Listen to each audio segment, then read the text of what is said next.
Shalom Bapak Ibu, saya kembali ke seri ini dalam teologi sistematik.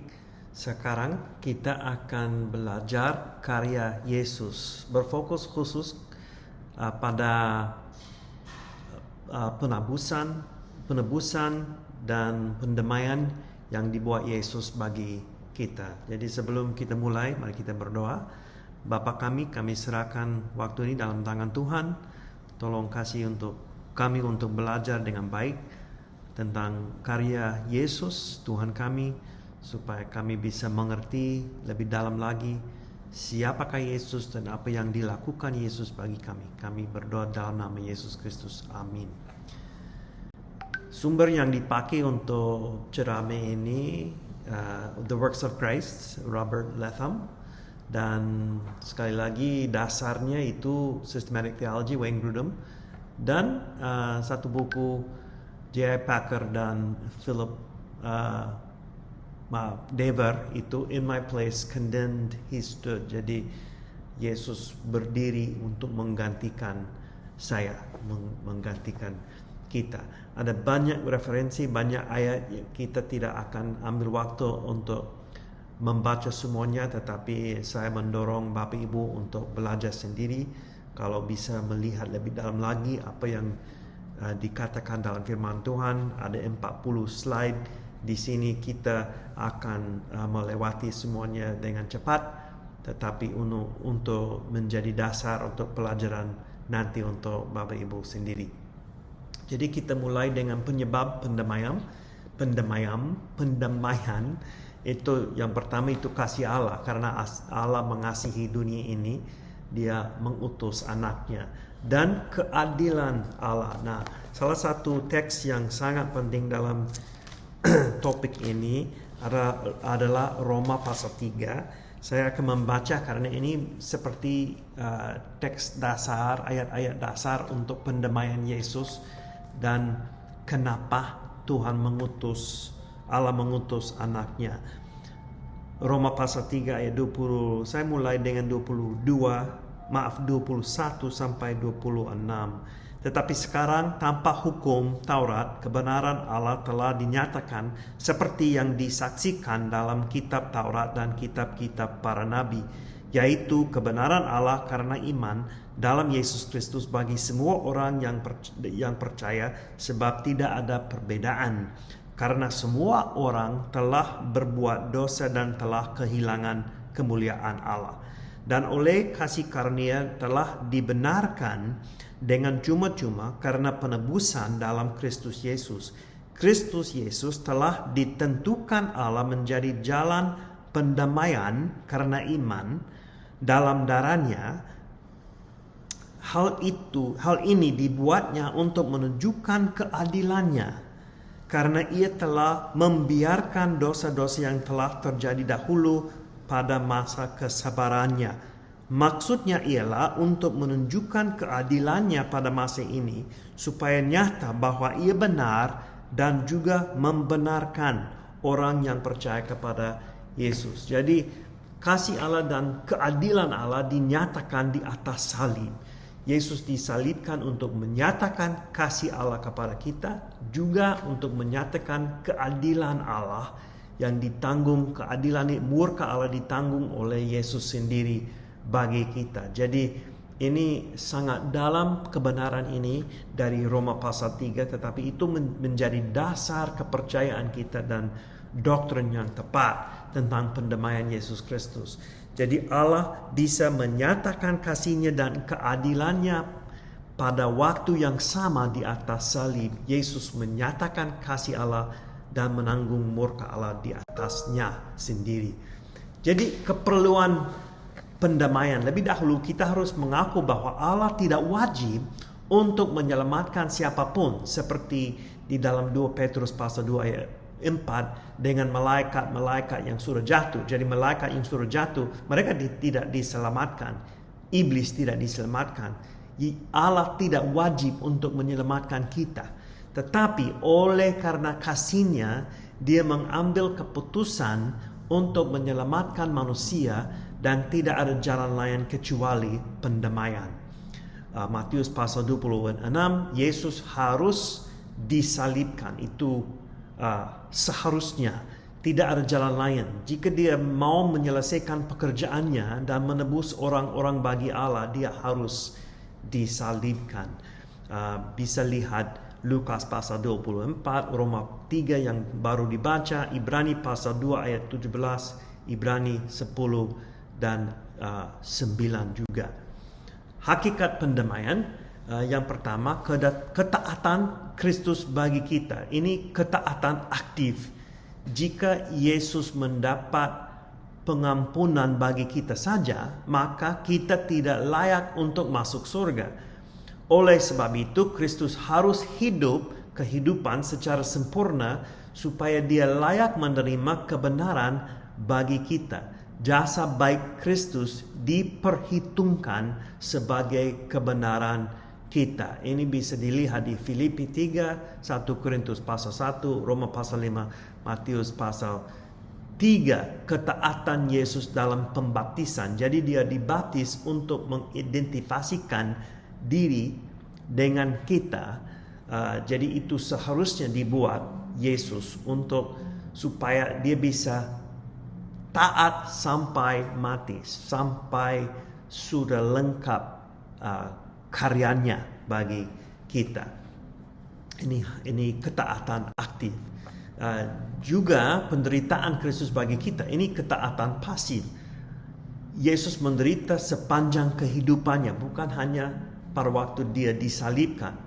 Walaupun penderitaan Kristus dicapai atau diselesaikan di atas salib, kehidupannya juga penuh dengan penderitaan. Bisa dilihat dalam penggodaannya.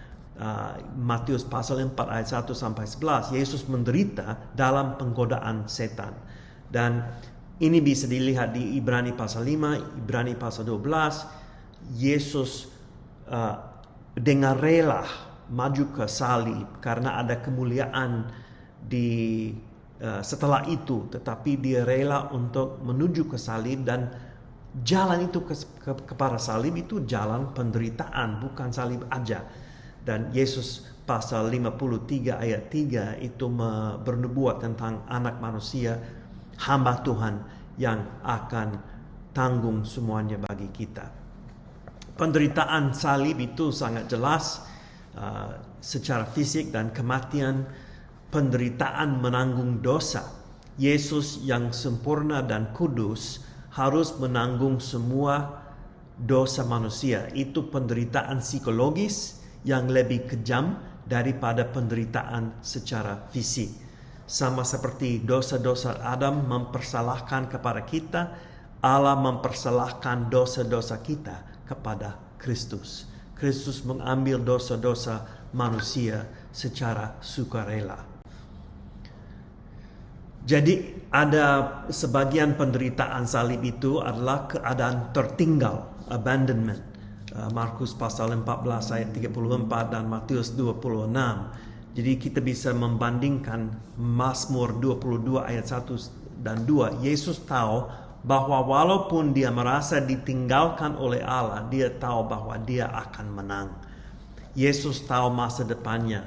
Dia tahu dia akan bangkit dari antara orang mati. Dan itu bisa dibandingkan dengan Ibrani pasal 11 ayat 2. Arti iman. Jadi Yesus tahu dia ada sesuatu setelah salib yang lebih penting. Dia akan dibangkit. Jadi ini dinubuat di Yesaya pasal 53 ayat 11 dan 12. Yohanes pasal 3 ayat 1. Yesus mengasihi murid-muridnya, tetap mereka semua meninggalkannya. Jadi ini penderitaan ditinggalkan murid-muridnya, dia dikhianati, dan Yesus ditinggalkan oleh Bapaknya. Allah terlalu kudus untuk memandang kejahatan. Jadi dia berbalik dari Yesus. Ini salah satu tanda perasaan malu sangat tinggi. Jadi Yesus merasa itu di atas salib. Dia menanggung murka Allah. Yesus menjadi objek kebencian yang kuat dan pembalasan melawan dosa.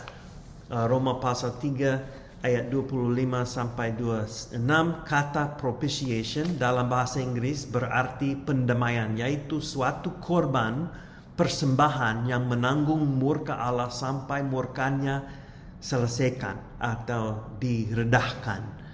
Ibrani pasal 2 17, 1 Yohanes pasal 2 ayat 2 dan 1 Yohanes pasal 4 ayat 10. Kata hilasmos, kata benda, dan kata hilaskamai, kata kerja, berarti suatu korban persembahan yang meredahkan murka Allah terhadap manusia. Bukan hanya ekspiasi atau menghapuskan dosa, tetapi juga Yesus menanggung murka Allah supaya kita tidak harus menanggungnya. Jadi Yesus ambil murka Allah atas nama kita. Dia menjadi pengganti yang luar biasa. Sebelum pendamaian dapat mengampuni dosa kita, pendamaian harus meredahkan murka Allah.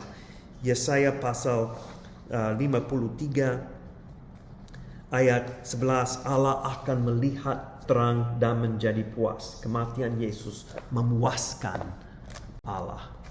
Terus pengertian yang lain tentang kematian Yesus, hukuman dibebankan oleh Allah Bapa.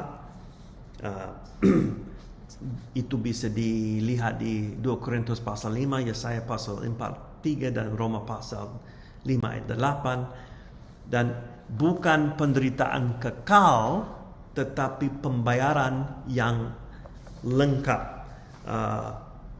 Jadi Yesus tidak menderita terus-menerus dan tidak ada saat perhentian penderitaan, tetapi penderitaan Yesus lengkap. Ini pembayaran yang lengkap. Jadi pada waktu Yesus berkata semua selesai, apa yang diselesaikan itu tugas Yesus, karya Yesus yang sampai kematian di atas salib untuk menggantikan kita di atas salib di depan Tuhan. Dia ambil murka Allah, itu yang diselesaikan. Nah, penderitaan Kristus tidak usah diulangi. Dalam masa gereja Katolik, mereka percaya bahwa penderitaan Kristus sedang diulangi. Tetapi pengajaran perjanjian baru adalah begini, tidak ada pembayaran lagi yang diperlukan. Apa yang dilakukan Yesus di atas salib itu cukup untuk dosa-dosa kita. Kalau itu diterima oleh kita dengan iman, dosa-dosa kita ditutupi, dihabiskan, disucikan oleh darah Yesus, karena Yesus ambil posisi di bawah murka Allah menjadi pengganti. Itu tidak usah diulangi lagi, karena Yesus mati satu kali untuk kita semua. Nah, pengertian darah Yesus, ada cukup banyak ayat yang menjelaskan darahnya. Darah Yesus adalah bukti bahwa nyawanya ditumpukan pada waktu dia menyerahkan hidupnya bagi penebusan kita. Ibrani pasal 9, hati nurani kita disucikan oleh darah Yesus, oleh pengorbanan Yesus. Ibrani pasal 10, kita dapat mendekati takhta Allah. Kenapa? Karena darah Yesus menutupi dosa. Jadi kita bisa mendekati takhta Allah dengan suci, dengan keadaan suci. 1 Yohanes pasal 1 ayat 7, kita disucikan dari dosa yang masih ada secara progresif. Jadi secara progresif kita terus disucikan oleh darah Yesus Kristus. Wahyu pasal 12, kita dapat menaklukkan setan oleh karena darah Yesus Kristus. Ada kuasa dalam darah Yesus yang kita nyanyikan itu pada perjamuan kudus, ya. Tidak ada yang berkuasa selain darah Yesus. 1 Petrus pasal 1 ayat 18 dan 19, kita dibebaskan dari kehidupan yang berdosa oleh karena darah Yesus. Jadi ada hubungan di antara darah Yesus dan korban persembahan dalam perjanjian lama. Korban persembahan dalam perjanjian lama menjadi pengganti untuk umat Israel, umat Allah, supaya mereka bisa bertahan 1 tahun lagi. Jadi dosa-dosa mereka ditutupi sementara, tetapi dosa-dosa kita oleh karena darah Yesus ditutupi selama-lamanya. Nah, itu perbedaan antara pengorbanan Yesus dan pengorbanan yang ada di dalam perjanjian lama. Kematian Kristus sebagai penggantian hukum ini penal substitution. Jadi Kristus mengganti manusia, dia berdiri di dalam tempat kita supaya kita bisa berdiri di depan Tuhan dan menghadapi tahta Allah. Nah, ada istilah-istilah yang menjelaskan aspek-aspek pendamaian, korban, persembahan, Ibrani pasal 9, pendamaian atau perdamaian, propisiasi 1 Yohanes pasal 4 ayat 10, rekonsiliasi atau mendamaikan 1 Korintus pasal 5 ayat 18 sampai 19. Jadi Yesus mendamaikan hubungan kita dengan Allah. Dia membangun jembatan antara kita dalam Yesus Kristus sebagai jembatan itu dan darahnya kepada Tuhan Allah. Dan penebusan, ini salah satu istilah yang sangat berkuasa juga, bisa dilihat di dalam ayat-ayat yang ada di slide. Nah, ada beberapa teori tebusan, pandangan-pandangan lain tentang pendamaian yang agak keliru. Yang pertama adalah teori tebusan kepada setan. Ini ransom theory. Origenes yang mendirikan teori ini. Menurut pandangan ini, Kristus membayar tebusan kepada setan. Tetapi tidak ada dukungan dari Alkitab, tidak ada ayat yang menjelaskan itu. Setan tidak berotoritas dan dia tidak berhak untuk meminta sesuatu pun dari Yesus. Jadi teori ini keliru. Berikutnya ada teori pengaruh moral influence theory. Ini didirikan oleh Peter Abelard, ahli teologi dari Perancis, abad yang ke-11. Menurut teori ini, kematian Kristus adalah teladan atau contoh kasih Allah kepada manusia. Jadi kematian Yesus menjadi contoh pengajaran yang menyatakan kasih Allah bagi kita dan menarikkan suatu respons dari kita. Nah, ada hal yang benar di situ, itu menjadi contoh kasih Allah kepada kita. Tetapi pandangan ini tidak membahas tentang rasa kesalahan. Jika Yesus tidak meninggal untuk memuaskan murka Allah, kita tidak layak untuk percaya kepadanya untuk pengampunan kita. Jadi ini tidak cukup alkitabiah. Ada yang benar di dalam teori ini, tetapi untuk mengatakan kita bisa ditarikan oleh karena saya lihat contoh Yesus di atas salib dan saya mau percaya kepada Allah oleh karena contohnya. Itu tidak lengkap, karena kita tidak bisa percaya kecuali Yesus menghapuskan dosa. Dari Yesus sendiri menjadi penggantian, Yesus sendiri menjadi pengorbanan yang terakhir untuk merendahkan murka Allah. Jadi ini pendamaian, ini sangat penting dan sangat dalam dan lebih alkitabiah dibandingkan dengan teori pengaruh moral. Terus ada teori contoh atau example theory yang didirikan oleh Faustus Socinus dari Italia yang mengajar di Polandia dan ada cukup banyak pengikut. Kematian Yesus memberikan suatu contoh kepada kita bagaimana kita harus percaya dan menaati Allah dengan sempurna. Ini mirip mirip pengaruh teori moral, pengaruh moral. Kenapa kematian Yesus mengajar kita tentang bagaimana kita harus hidup. Nah, tetapi pandangan ini berarti manusia dapat menyelamatkan diri, dan mengabaikan tentang dosa-dosa asli yang mengikatkan manusia. Jadi manusia bisa membuat itu dalam kekuatannya sendiri. Nah, itu agak keliru, sangat keliru, karena itu tidak diajarkan dalam firman Tuhan. Dan berikut ada teori pemerintah atau governmental theory yang didirikan oleh Hugo Grotius. Yesus mati di atas salib untuk memperlihatkan bahwa hukum-hukum Allah dilanggar dan harus ada hukuman yang dibayar. Tetapi pembayaran ini tidak usah kepada Allah oleh anaknya. Kita dipengaruhi untuk mengetahui bahwa ada hukum-hukum Allah yang harus ditaati. Jadi Kristus tidak mengambil pengampunan bagi kita, Allah sudah mengambil keputusan untuk mengampuni kita. Tetapi pandangan ini melawan banyak ayat-ayat di dalam Alkitab. Bisa dilihat di slide-slide sebelumnya. Jadi ini bisa dianggap keliru juga. Nah, jadi ada topik yang lain berkaitan dengan penderitaan dan kematian Yesus Kristus. Itu pertanyaannya, apakah Kristus turun ke dalam kerajaan maut? Saya mau menjelaskan asal frasa ini, turun ke dalam kerajaan maut. Frasa ditambahkan ke pengakuan iman rasuli pada tahun 390 dan hilang sampai 650.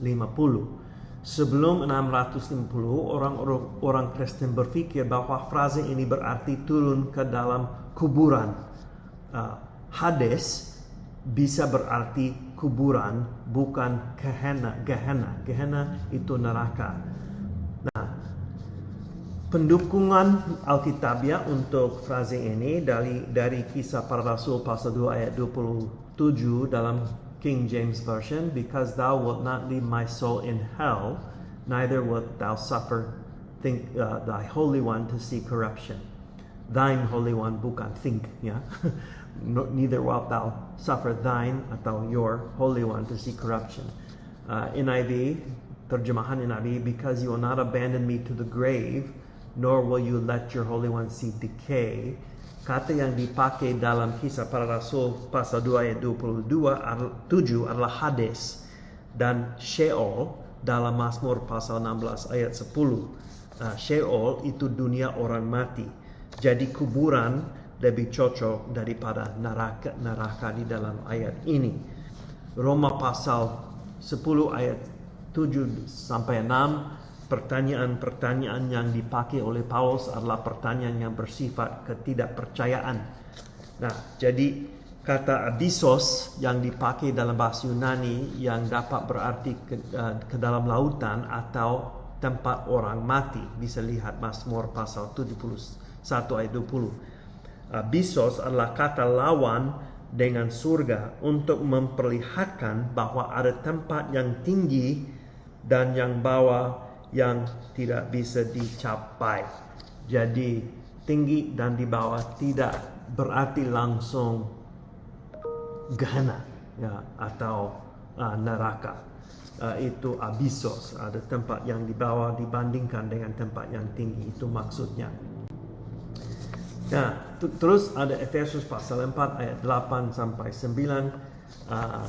Kristus turun bisa dijelaskan sebagai Kristus turun bukan ke neraka, tetapi Kristus turun ke bumi sebagai seorang bayi, atau Kristus turun ke kuburan, ke di bawah tanah.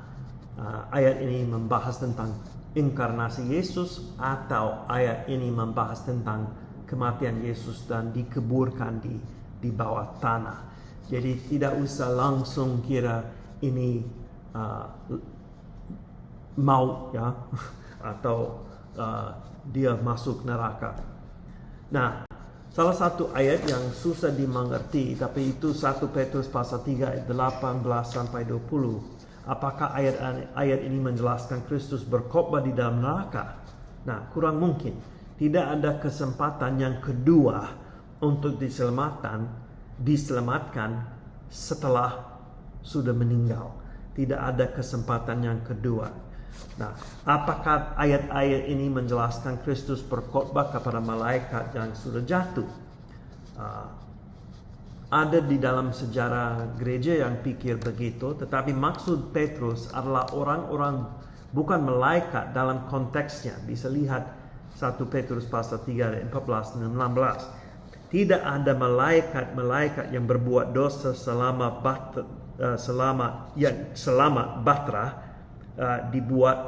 Bahtera dibuat oleh Nuh. Maksud saya tidak ada malaikat yang di dalam Kejadian pasal 6 sampai 9 yang itu jelas yang mereka berbuat dosa selama Nuh membangun atau membuat Bahtera itu.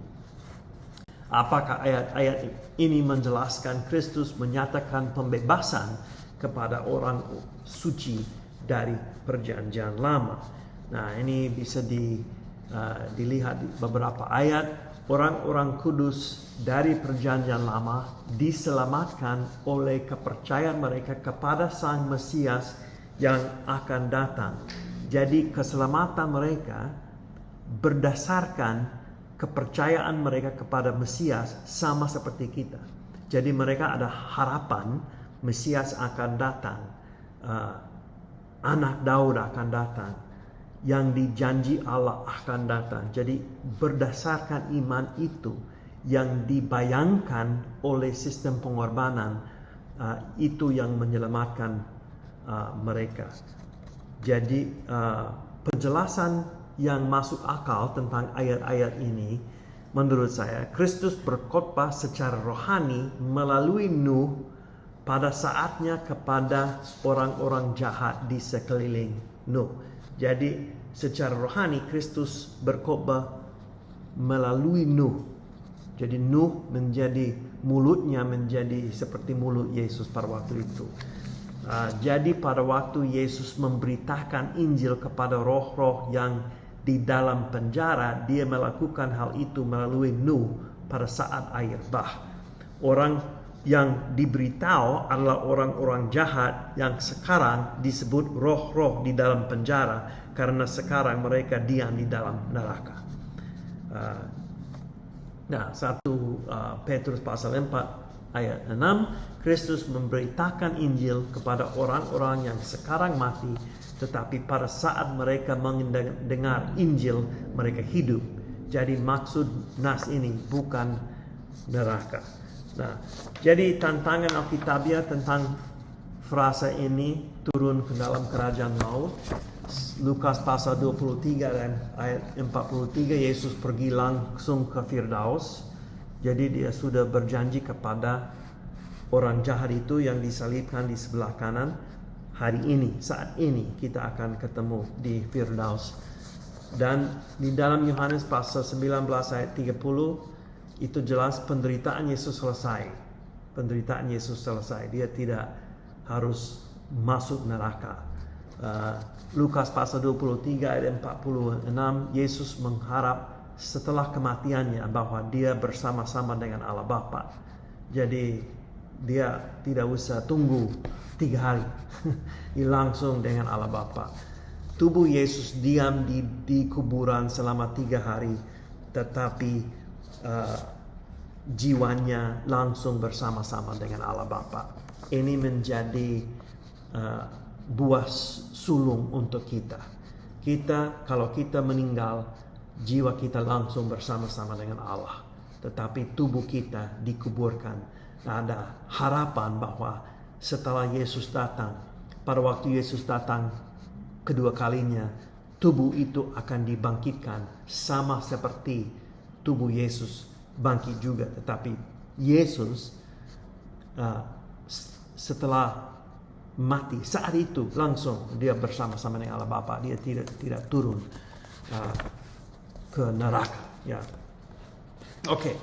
Nah, salah satu pertanyaan lagi adalah luasnya pendamaian. Ini agak kontroversial. Jadi pada waktu Yesus disalibkan, apakah dia menyerahkan nyawanya bagi semua manusia, setiap orang satu persatu, atau hanya bagi dosa-dosa orang yang akan diselamatkan? Dengan kata lain, apakah Yesus menyerahkan nyawanya bagi semua orang baik mereka bertobat atau tidak, atau hanya untuk orang yang terpilih, ya, yang sudah ditentukan menjadi pengikut Yesus. Nah, ayat-ayat yang dipakai untuk mendukung pandangan Reformed, pendamaian yang terbatas, ada di situ. Jadi Roma pasal 5, 2 Korintus pasal 5, Galatia pasal 1, Efesus pasal 1, bagi kita berarti bagi orang-orang Kristen menurut pandangan ini, dan berkat penebusan diberikan oleh Kristus kepada umatnya, bukan kepada semua orang secara umum. Itu pandangan Reform. Nah, juga ayat-ayat yang dipakai untuk mendukung pandangan non-Reformed. Jadi pendamaian yang tak terbatas juga ada di situ.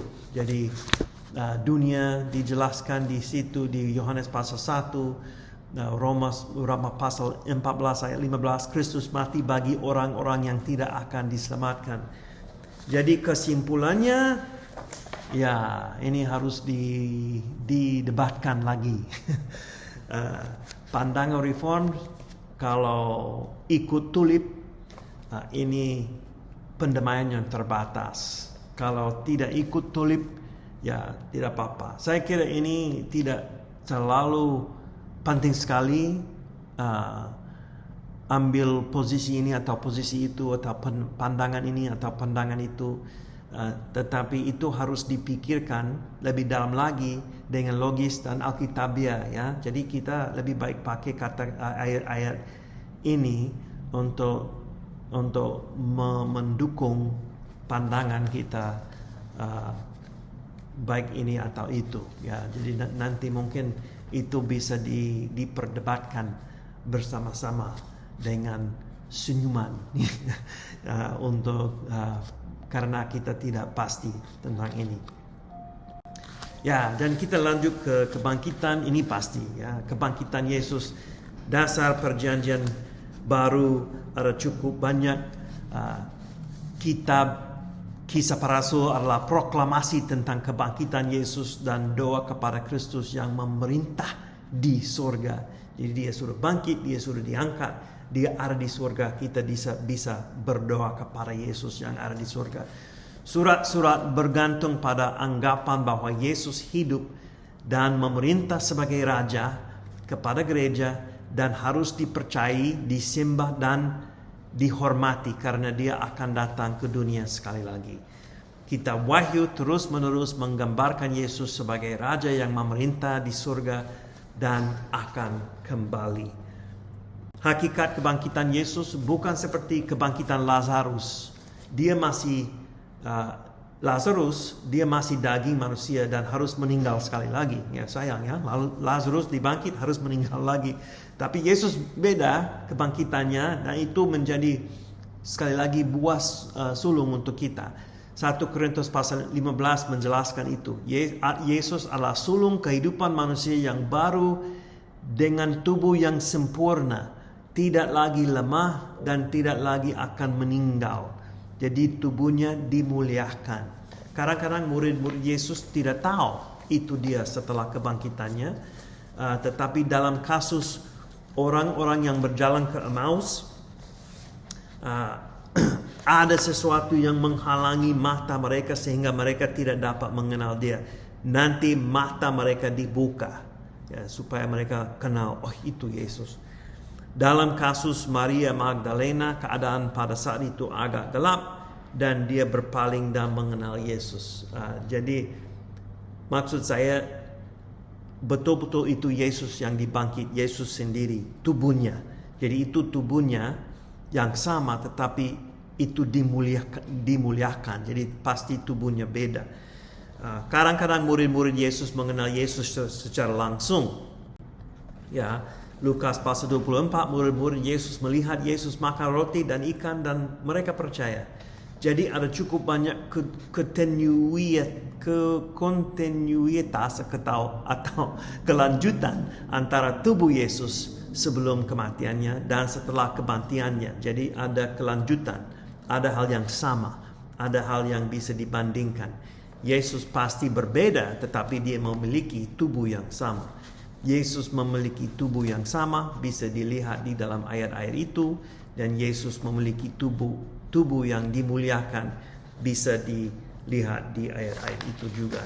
Nah, mungkin itu lebih baik saya membaca dari 1 Korintus pasal 15, karena itu nas ini menjadi kunci untuk menjelaskan kebangkitan Yesus dan kebangkitan kita atau harapan kita untuk masa depan.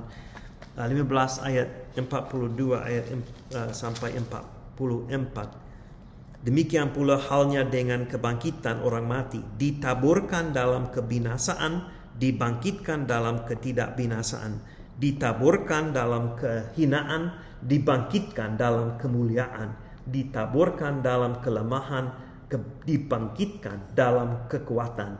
Yang ditaburkan adalah tubuh alamiah, yang dibangkitkan adalah tubuh rohania. Ya, puji Tuhan.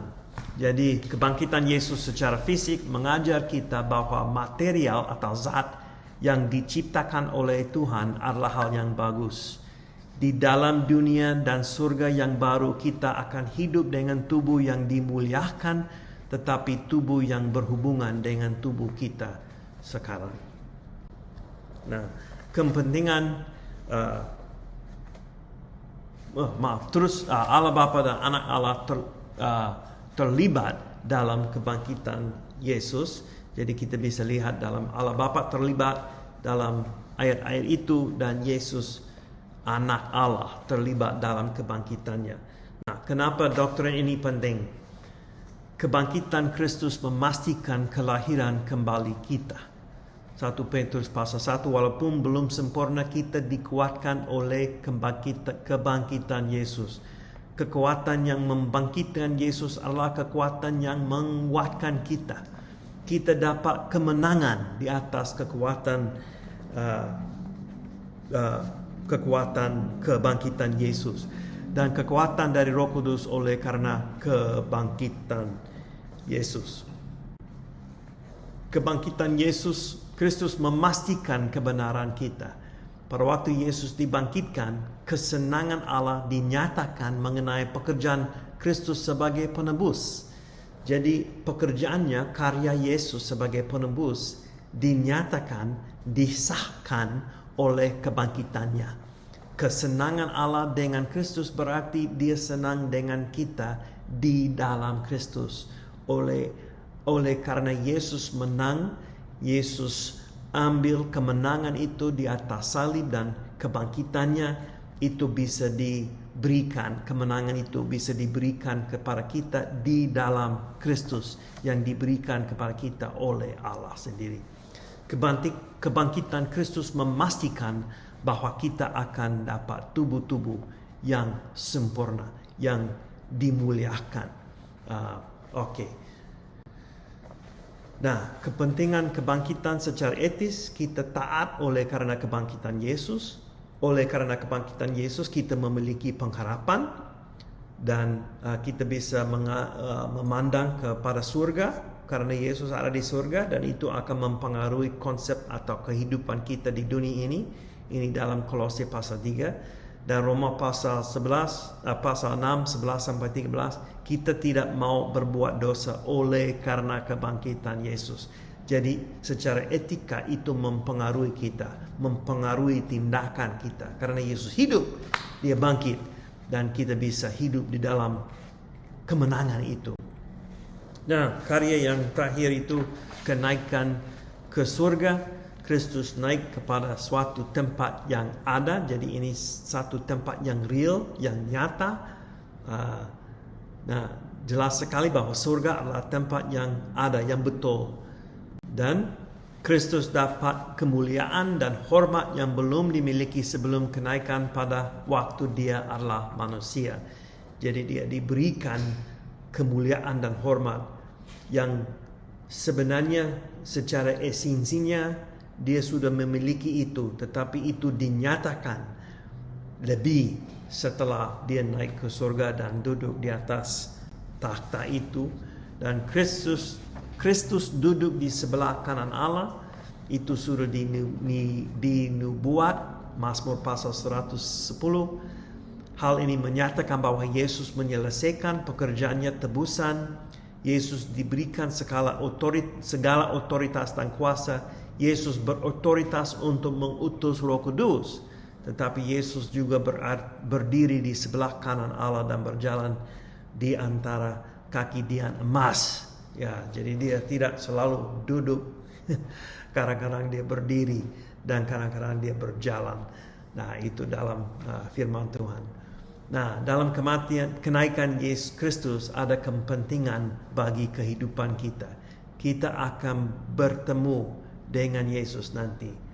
Kita dapat terus-menerus berjalan dengan Yesus karena dia adalah pelopor kita. Kita berharap bahwa rumah kita akan yang terakhir bersama-sama dengan Yesus. Itu kepastian karena Yesus bangkit, dia mati, bangkit, dan naik ke surga. Dan kita berotoritas karena kenaikan Yesus. Karena Yesus naik ke surga dan otoritasnya diberikan kepada umatnya, kepada gerejanya, jemaatnya. Jadi kita bisa lanjut dalam otoritas itu yang berasal dari Yesus karena kenaikannya. Jadi ini hal-hal yang sangat penting untuk dimengerti, ditangkap, masuk dalam hati kita dan pikiran kita bahwa Yesus disalibkan menjadi pendamaian bagi kita supaya kita bisa berdiri di depan Tuhan dan bisa berdiri dalam kesucian, dalam kekudusan itu yang diberikan kepada kita karena Yesus tanggung murka Allah, dan murka Allah diredahkan oleh kematian Yesus. Jadi itu sangat penting, pendamaian itu, teori itu yang lebih alkitabiah. Dan tetapi Yesus tidak mati aja, tetapi dia dibangkit, dan kemenangan itu dinyatakan, dan kebenaran Yesus dinyatakan karena kebangkitannya. Allah menyatakan Yesus benar. Yesus adalah anak Allah, betul. Dan itu dinyatakan oleh kebangkitannya, dan dia naik ke surga, duduk di sebelah kanan Allah bagi kita, dan kita bisa lanjut dalam pelayanan dan kepercayaan kita masa kini. Ya, itu karya Yesus. Pasti bisa beberapa hari, beberapa bulan bisa membahas ini, tetapi nanti mungkin Bapak Ibu bisa membaca ayat-ayat yang ada di dalam slide dan belajar sendiri lebih dalam lagi. Terima kasih, Tuhan memberkati.